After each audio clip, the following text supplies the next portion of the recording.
We are hydrating up. The Red Sox are scuffling. We'll get into that.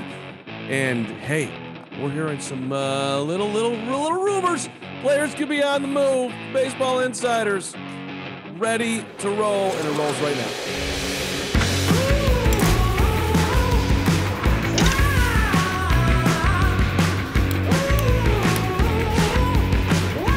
Bert, I love when you're drinking the water, buddy. I got my my White Sox little mug here. It's a good-looking mug there, Carmen. You got a very strong coffee mug game. I don't think I've complimented you on that enough. Thank you. Very strong. Thank you. I need more compliments from you, buddy. Congrats on everything you're doing over there. I know you've been very busy. You're very interested about the Boston Red Sox, so we're going to start there today. But Cincinnati Reds, you're also on the clock in your debacle of a baseball season. And we're going to stop in Chicago, as per always, because there's stuff going on both the south and north sides. White Sox, by the way, taking 2 from the Cubs. But the panic is real in Boston, Bert. What do you got on these struggling Red Sox, and can they turn it around? And Ken Rosenthal had a great piece in The Athletic kind of underlining all the difficulties, but also laying out some optimism as, you know, hey, let's look back at the Nationals. Let's look back at the Braves. They didn't start out well, and they won the World Series in the last couple of years. So there's that. Yeah, exactly. And they're not ready to press the panic button yet. And they're quite a ways away from reaching that point just because we're not even a third of the way into the season. And there's a lot of baseball to be played. And as you mentioned, there's teams that have a history of coming back. But the first 29 games that they've played have been very concerning. And it's underlined a lot of the concerns that people had about them entering the season. I think maybe it's been even stronger than what they could have expected. Their offense ranks 28th in runs, which that should not happen. Their starting rotation has actually been pretty strong. And then their bullpen has been a mess. And Alex Cora has had an impossible job of trying to navigate that bullpen problem. They've had some good performers. I know like during the offseason, I gave you the name of Matt Strahm as somebody who was perhaps the most underrated signing of the offseason. And he's been brilliant for them. And I'll talk about that and some other possibilities a little bit later. But they have a lot of hurdles to navigate. Chaim Bloom's got his work cut out for him, but they proved last year they could make midseason additions that were meaningful, with Kyle Schwarber being like numero uno. But this year, it's going to be even more pressing. And I don't know if they can get it done in just 1 year if things don't turn around. So, but they're also getting good performances. Michael Wacha's pitched above where he was expected to be. Same deal with Rich Hill. Yep. So there are some regression candidates lurking around Fenway Park. Not you, Gabrielle Starr, if you're listening to the Baseball Insiders. Great work over there. So I don't know, man. I don't think we can always like, hey, in 2019, the Nationals were 19-31, or the Braves, you know, last year in a very weird year and in a very incredible playoff for Atlanta. I mean, sure, they weren't 500 going into August, but that is, I don't know, man. I would be, put me in the skeptical side here, Bert. That's like, I guess what I'm trying to say. No, I don't blame you. And you look at some of their offensive performers, like they have guys that, I mean, I think are due for like better stretches coming up, but you also look at a guy like Jackie Bradley Jr. That was a trade that I thought, and I think Rosenthal said it perfectly. Chaim Bloom got too cute with it. It was Hunter Renfroe to the Brewers for Jackie Bradley Jr. and 2 prospects. And Bradley Jr. has always been known as a defensive first outfielder. And the Red Sox have known that because they had him for so many years. They acquired him to get him back, thought he'd be a little bit better than what he was in Milwaukee. And yet it's been more of the same. And his defense has been stellar, but I mean, he's a limited outfielder at this point of his career. And that's just one of the moves that have not paid off. And they're in trouble. They're in a lot of trouble. I expect it to be better, but when you're in last place in that division, even below the Baltimore Orioles, Carmen, that's not good. No bueno. We did not expect that the A's and the Red Sox would be in a battle for AL patheticness right now. By the way, the A's actually were better than the Red Sox for at least the first half of the smallest point of the season. But regardless of that, I'm wondering if we rewind back to the offseason and Mhm. rumors that you were hearing about who the Red Sox were going after, and maybe they didn't go that way, and now you see where they're sitting, and ooh, that didn't work out too well. Because when you have a payroll of $218 million, Yeah.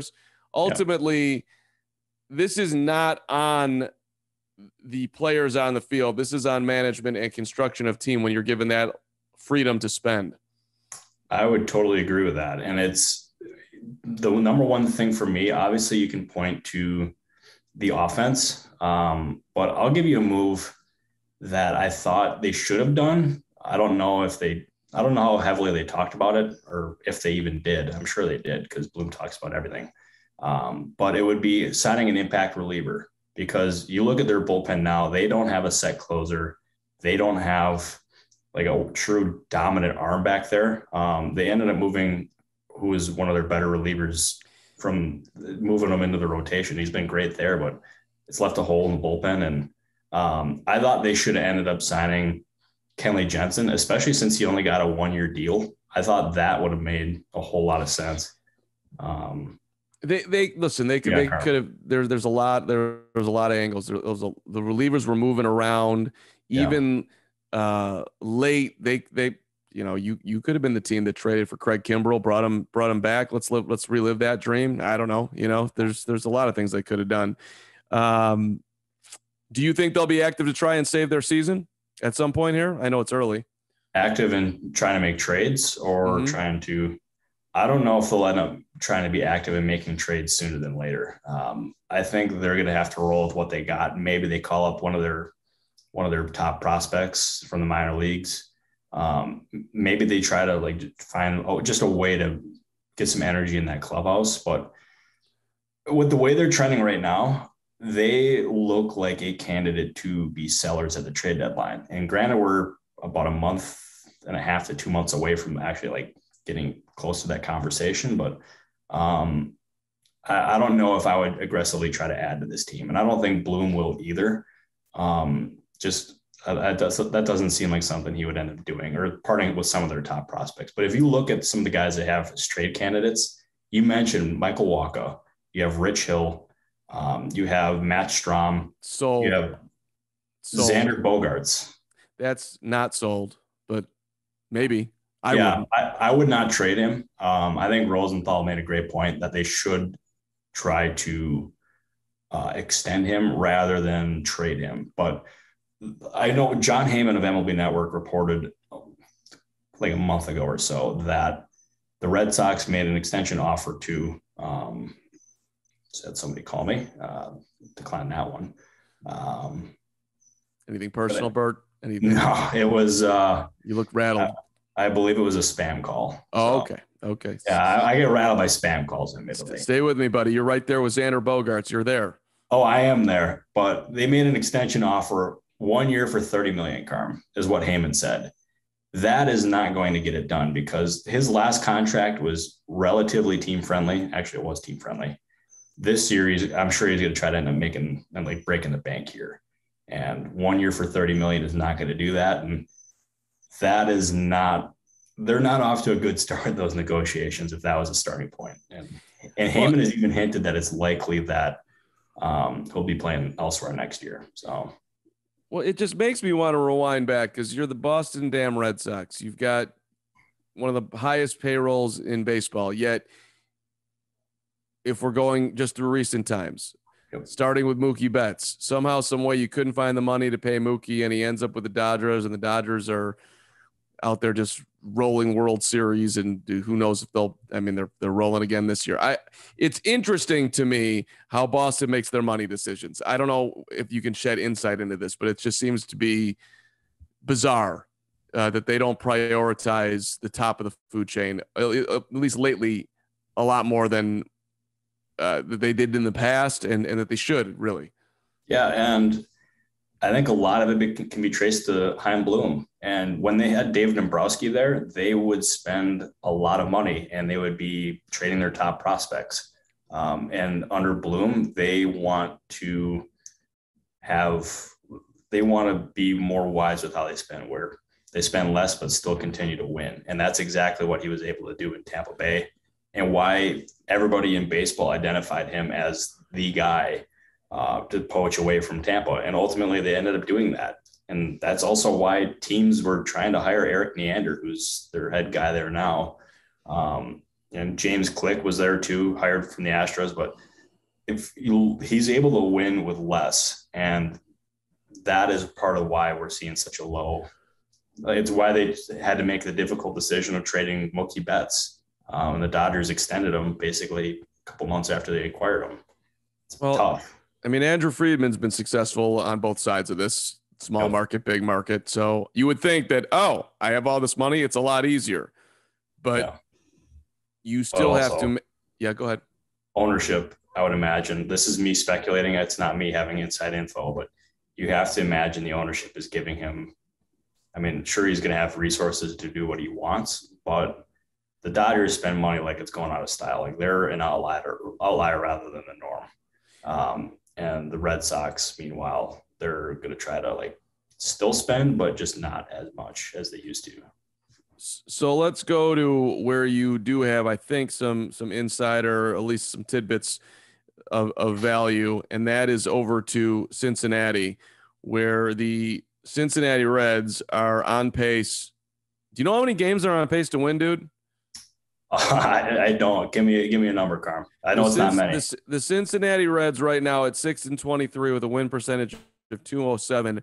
If that pace continues, they will finish 33-129, which I believe would set a record for the worst in the history of baseball. So there's that. Do you think they'd make the playoffs? They would be a little bit shy, and I don't think the Cubs at 10-18 will be able to catch them down there. Although I hope that they are in that market, because Lord knows they're not doing anything. But are you hearing that Cincinnati is already starting to listen on some of the players that do have value?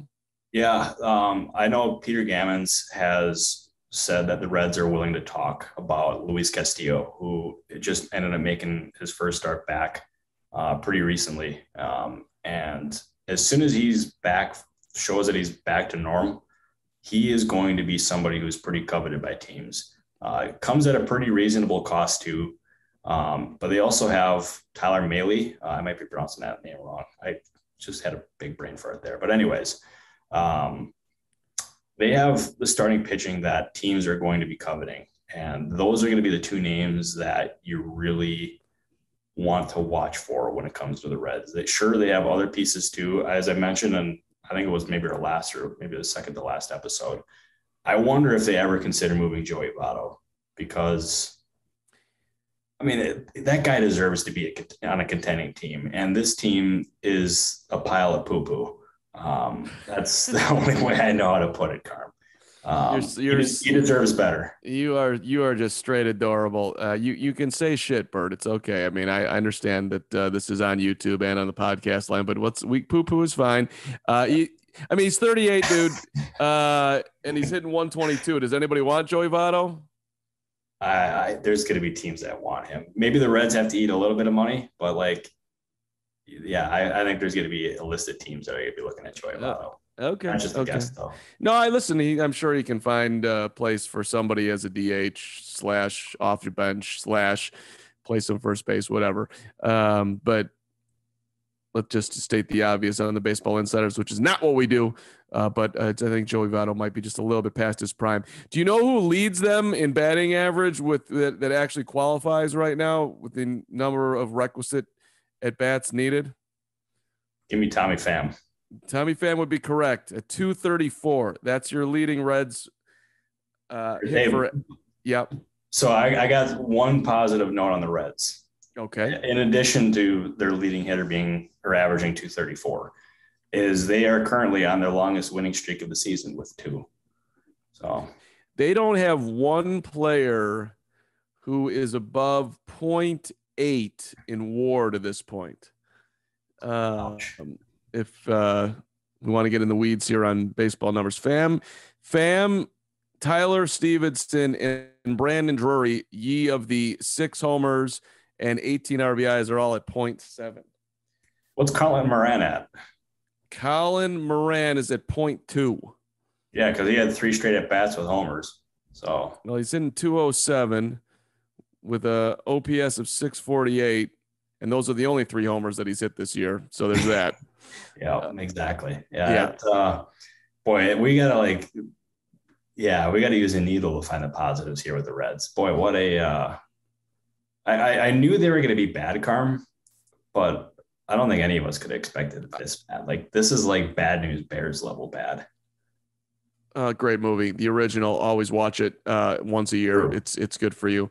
So the worst record in MLB history was the 1899 Cleveland Spiders, who finished 20 and 134. You got the 16 Philadelphia Athletics at 36 and 117. Of course, the Indians would be 33 and 129. There's the 35 Braves, who were a robust 38 and 115. More modern times, everybody talks about the 62 Mets at 40 and 120. And then the most modern would be the 2003 Tigers. I don't know how much you remember that team when they went 43 and 119 with Alan Trammell leading the way. No disrespect to Alan Trammell. And there's the Orioles of 2018 were 47 and 15. So they're going to be they're in the club, baby. They're in the club. Hey, they're in the conversation, Carm. Oh yeah. boy. Yeah. Well, sticking in that division just for a second for my own interest, I guess. And although I'm sure there are Cub fans that listen to this podcast, Chicago is the Cubs are 10 and 18, and they have these 2 pieces. One signed to a long-term deal in Kyle Hendricks, who pitched great last night, and the Cubs beat the Padres. And he's slow out of the gates this season like he often is. And they also have this catcher in Wilson Contreras, who's a free agent at the end of the year. And Jed Hoyer has said that the Cubs are not going to do the same rebuild that they did with Theo back in 2012 that ended up with them winning the World Series. But this looks an awful lot exactly like that rebuild right now. You have horrendous players all over the field that are not going to be there when the Cubs are good. So are you hearing anything around Contreras and or Hendricks or anything with the Cubs? I can't say I've heard any trade talk about them quite yet, but it's like starting with Contreras. So I don't think these teams are going to be looking to make trades for at least a little while yet across the board. But as far as Contreras, he is going to be a very valuable commodity. I'm surprised they have not made more of an effort to extend him than they have, because he's just the kind of guy I think I would try to like have in that clubhouse, like to try to navigate through that rebuild. But that being said, you're shaking your head now. No, I completely agree with you. He's like, I mean, easy comp and maybe lazy, but if you look at Yadi Molina in St. Louis, Contreras can be that for the Cubs. 1,000%. That's his role. Yeah. And like having that really good catcher behind the plate that can both hit and catch like at a high level, that's rare. And I don't think like that could end up being an example of you don't know what you had until it's gone, if he ends up leaving. But if they do look at trade offers at the deadline, there are going to be teams interested. Like one of them I had mentioned in multiple episodes was the Giants. I don't think that's likely anymore just because they have Joey Bart. And I've had people there continually praise him as somebody who has really good offensive tools, but also has like the potential to be a Gold Glove caliber catcher. And I can't see them trying to move him away in his first year, or move him away from like the starting catcher spot in his first year behind the plate. Well, the rumor last year was that the Cubs are trying to get him in a Chris Bryant trade, which obviously the Giants said, no, we'll give you prospect 9 and prospect 30, and we'll have Chris Bryant for the rest of the season. Then we'll let him go and walk to the Rockies where he'll get hurt and have a bad back. And that's not starting out particularly well.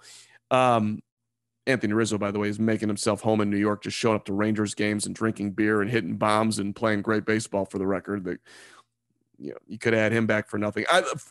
We'll move on. Well, I'm just saying, like, listen, I'm totally fine with what they're doing, but go all the way. Like, I just, I'm both sides of my mouth here because I do think it makes sense for the Cubs to keep Contreras on one level.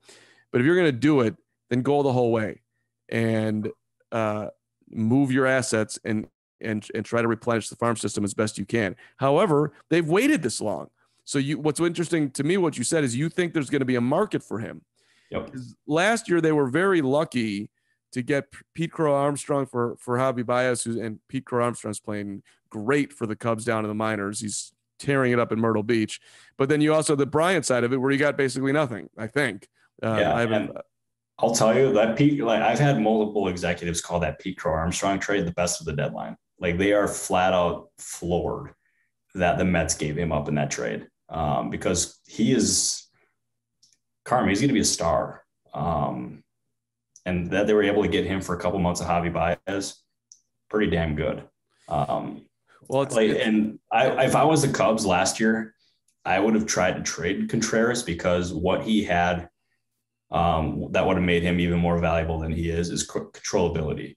And he would have had a year and a half left under contract because he's a free agent at the end of the year, right?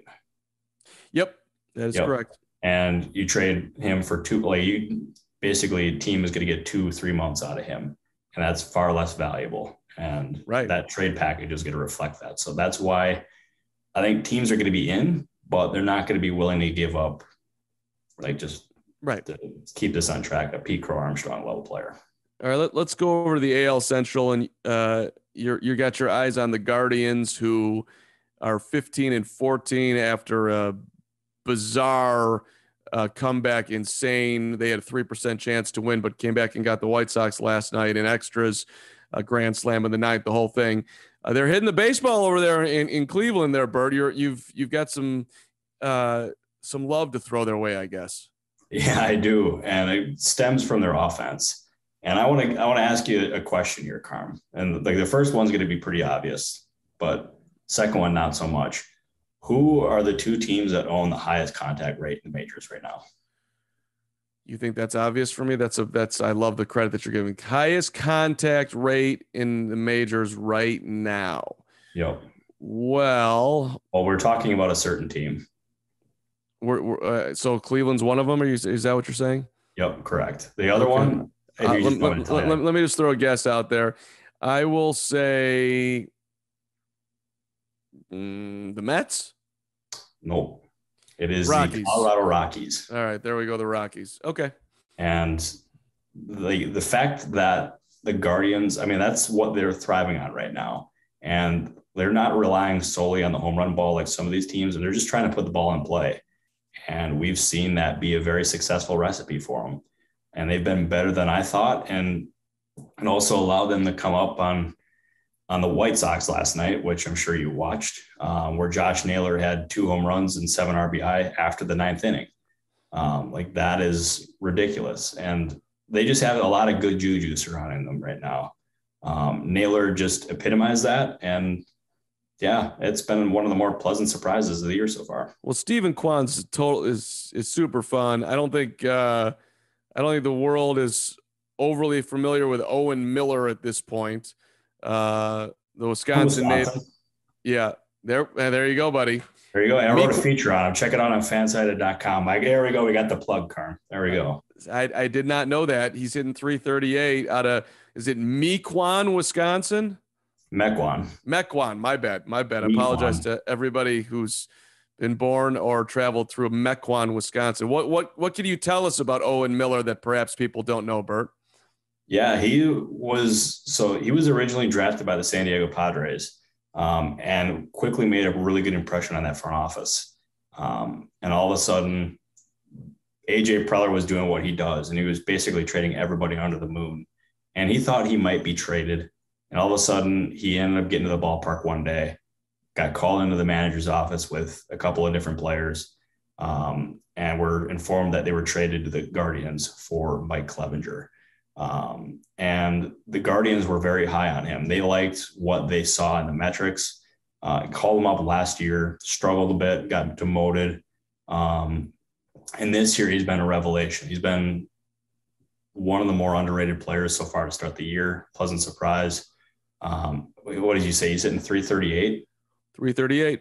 Yeah. I mean, look at those numbers. That is a credit to the Guardian, like he's been a highly rated, like he's been in the top 30 prospects for both the Padres and the Guardians. So it's not like he flew under the radar totally, but credit to their player development, because the Guardians, they've been known as a quote unquote pitching factory with how they've been able to develop starting pitchers. They did not have that same recipe or the same formula for hitting. It's harder to do that, but this year they've done a really good job. And their first year hitting coach, I forget what his name is, has done a tremendous job. So props to them. And I'm very curious to see if they can keep this up. Yeah, that division right now is interesting. Chris Valleca is there? Yeah, that's right. Exactly. I'm sorry, that's their hitting coach. Is that what you said? That's who I was going for. Yeah, their hitting coach. Okay. Thank you very much. Glad that we cleared that up in the most seamless manner in Baseball Insider's time. Hey, Cubs legend right there. Yeah, that's exactly right. All right, let's go to actual trade candidates from all over baseball. I know we're stopping in Kansas City and really making your way around. So who are you hearing, Bert, that's actually out there right now? So I want to clarify that these names are not actually out there, but like players that teams have on their radars right now. So they're not available, but like these teams are going to be like, like the eyeball emoji. They're going to be watching them. Okay. So you don't want anybody packing up their bags quite yet. Correct. Yeah. Because I don't want to have these guys hear this and be like, oh, Bert says they're getting traded. And all of a sudden they're not traded. And then they look at me like I'm an idiot. Yeah. We don't want that here. We are here. We are here to give you what's accurate, not just mere pack your bag speculation because your name is out there. So everybody stay calm. It's only May 10th, but go ahead. That's right. I couldn't have put that better. So first one I'm going to start off with is Frankie Montas. That is the most obvious trade candidate at the deadline. The A's are not ready to trade him quite yet. I think they're going to end up holding on to him until closer to the deadline. But I can tell you from talking to these teams, he is going to be the numero uno starting pitcher for a lot of these clubs looking for starters. That trade package, since he's still got a year of controllability left, is going to be a very, very, very strong and lucrative contract or a lucrative trade package, I should say. So I'm curious to see what Billy Beane in that front office is able to get there, but he's number one on my list and for many others too. To go to like a less obvious one, transitioning, I'm just going to list them all right now, and then we can talk about them after, is Whit Merrifield. And this one, he's mentioned every single year. And I'm the first one to mention it. So I'm just getting ahead of the curve. Okay. So, because it's coming. Everybody needs a leadoff hitter who can play all over. Let's go. That's right. And he restructured his contract before the season started or just right after it or right after the season started. And that caught my eye because I have never seen that before. And that contract was to reward him for playing in the outfield, a position that he's not as comfortable with.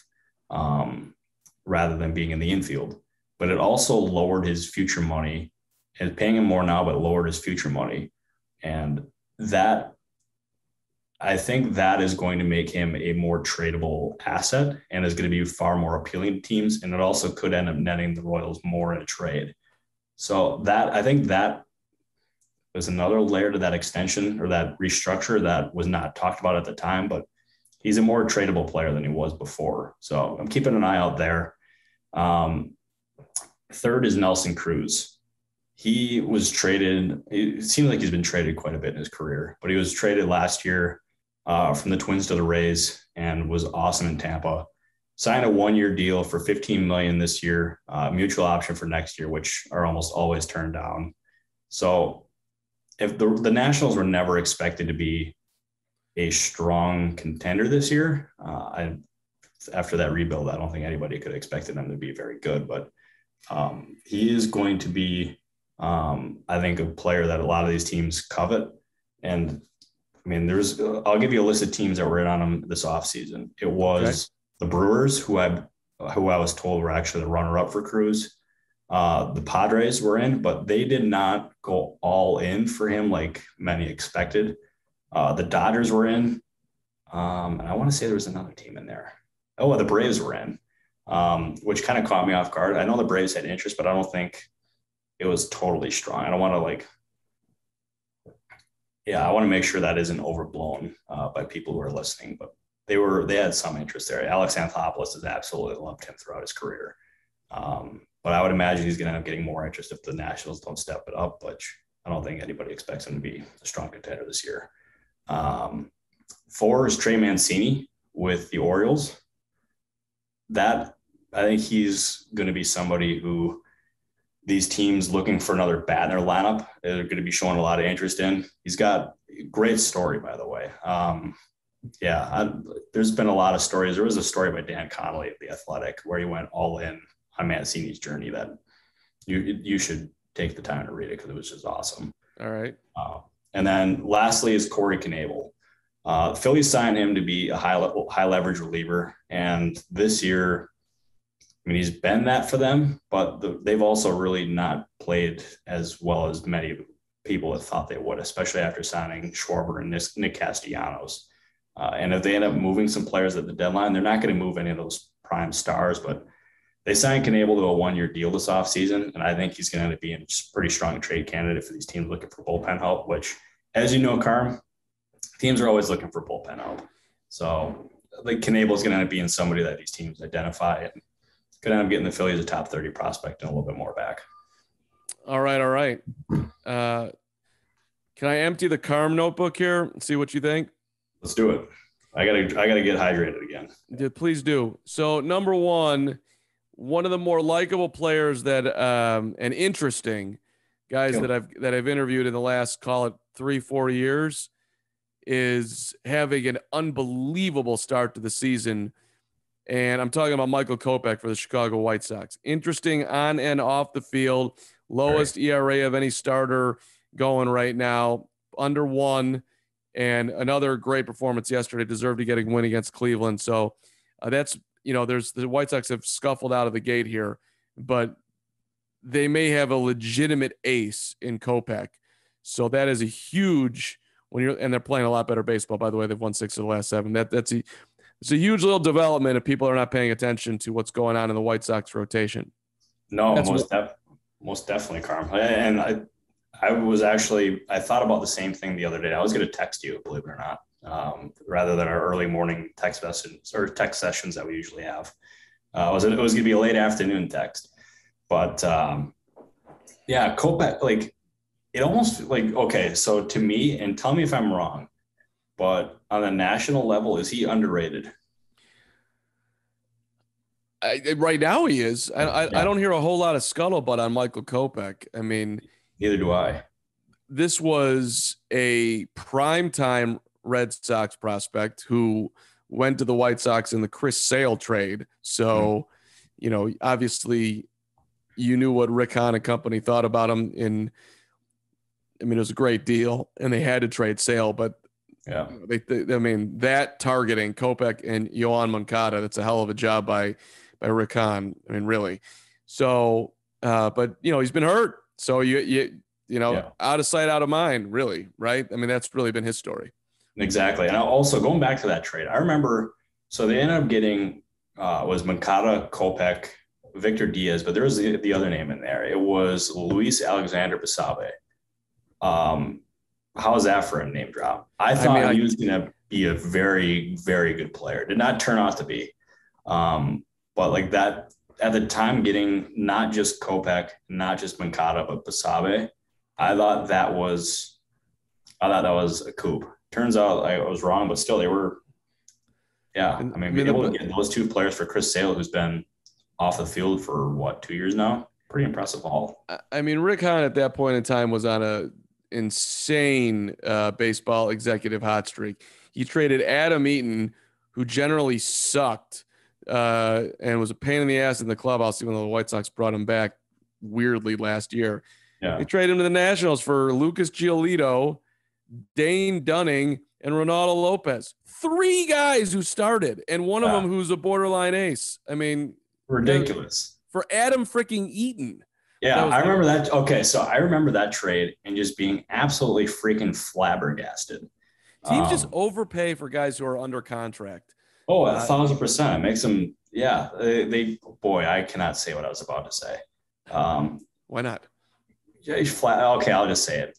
Teams, they have massive boners for guys who are under contract long term. They love that stuff. They can't get enough of it. So Cost certainty. I mean, it's the same thing with, the White Sox did the exact same thing with Jose Quintana. Guy under cost certainty. They got themselves Dylan Cease and they got Eloy Jimenez because the Cubs were so hot for a guy who was under contract and because their payroll was out of whack. All right, let me move to major one tweet that I noticed that was put out, which was super interesting. And Craig Calcaterra does a great job in his own corner of the baseball world. And so he was tweeting about this. It was reported by Business Insider that 2 distinct baseballs were used in games last year, 2021. Rob Manfred said that the changes were implemented in the ball used in Major League Parks last season, and the league had been upfront about modifications.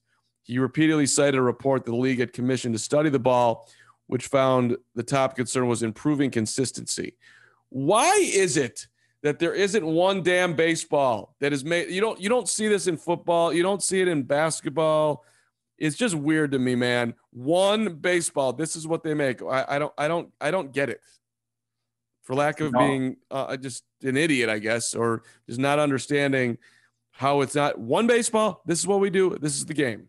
No, I'm in total agreement. And I was actually, as you were listening, or as I was listening to you say that, it's pretty wild how tiring it is hearing about there being problems with the baseball and just all these complaints. And like these complaints are justified.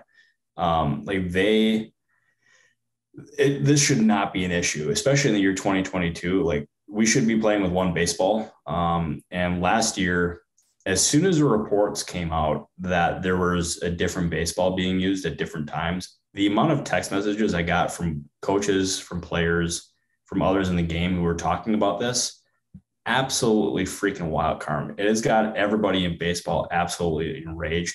And we just saw Eric Chavez of the Yankees. He was previously with the Yankees for like a cup of coffee. Now he's with the Mets. And he went on the record and said like they think there's a different baseball again. And it's frustrating, Carm. It should not happen. I'm very tired of the different baseball argument just because like this is an issue that should have been taken care of a long time ago, and just another grab the players are going to have with Manfred. Just feels like they're manipulating the game. They are. It's not even feels like they are manipulating the game. By the way, you said cup of coffee. That's Craig's daily newsletter, just to give the full shout out to what Craig does. So feel free to. Is it? Yeah. Yep. That's his daily newsletter. Okay. So we'll just wrap that up with, where do you think we're going with this? Nowhere, right? They're just going to continue to do it over time to try to make the game more entertaining and combat what the players are doing off the field that people don't want to talk about, in essence. Basically. Yep. That's exactly what I'm thinking, Carm. Okay. All right, Bird, let's wrap up with the NL West, which, most people thought that the Dodgers were going to run away with that and then some. But we are seeing a very, at least early season here, very competitive. And the Dodgers are up top, but a game and a half back, the Pods, the Giants are right there again. And even the Rockies and Diamondbacks everyone's over 500. So it's big time. It is a big time. And I got this text out of the blue today from a National League executive. He said, imagine winning 10 out of 13 games, climbing to 2 games above 500 and being in last place. That is your Arizona Diamondbacks. And I looked and I'm like, huh? And I knew they were on a winning streak, but I did not realize until this morning that the Diamondbacks were 16-14 and above 500 and still in last place in that division. And that just shows to me how freaking good that division is, because I mean, we all knew the Dodgers are going to be good. We knew the Giants are going to be good, especially coming off of a 107-win season. Kind of unsure about the Padres, but there was optimism that they'd be better just because Bob Melvin is a much better manager for that team than Chase Tingler. Rockies, stunner. I didn't see this coming, but the Diamondbacks, I thought they were going to be in the conversation to be one of the worst teams in the National League again. They've proved me wrong through 30 games, and to their credit, I think they've quieted any whispers that were being had about them potentially firing Torey Lovullo. Just very strong start to the year for them. I'm curious to see how sustainable a 500 pace is for them, because it took winning 10 of 13 to get above 500 again. But you know what? Praise them while we can, because what they're doing is very impressive. So congratulations to being relevant. And it's interesting when you take a sort of more global look at the standings. Everyone's over 500 in the NL West. You have two teams in the Central over, which, by the way, I told you the Brewers over the Cardinals. You had St. Louis. I'm 2 games up on you. They're both on a minor losing streak. Your Brewers have lost the last 3 cards, their last 2. Yep. And then the NL East, the Mets, big off season, 10 over 500. No one else over 500 in the division. Braves, Marlins, Phillies, Nats. And I guess the biggest surprise in baseball right now, it's got to be the Angels, right? At 20 and 11, absolutely. Thought they'd be better, or I thought they'd be better, but their rotation, Syndergaard's been great. Michael Lorenzen's been great. Shohei Ohtani, I think he's pretty good. I think he might have a future at this. Baseball, promote those two. Trout, Ohtani, all day long. Babe Ruth and Mickey Mantle on the same damn team. They play for the Angels. You have it. Go ahead and lean into it. By the way, one of them is a global phenomenon. It's a great opportunity for you. Let's go. Yep. Bert, big news, by the way, for the Baseball Insiders. Very what do we got coming up on Thursday, buddy?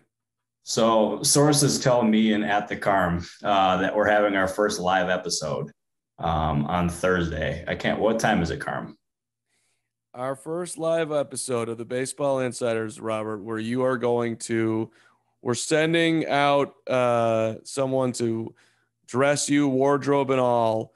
So get ready for that. I don't know if you can wear the pink shirt, but we are 2:00 Central Time on May the 12th.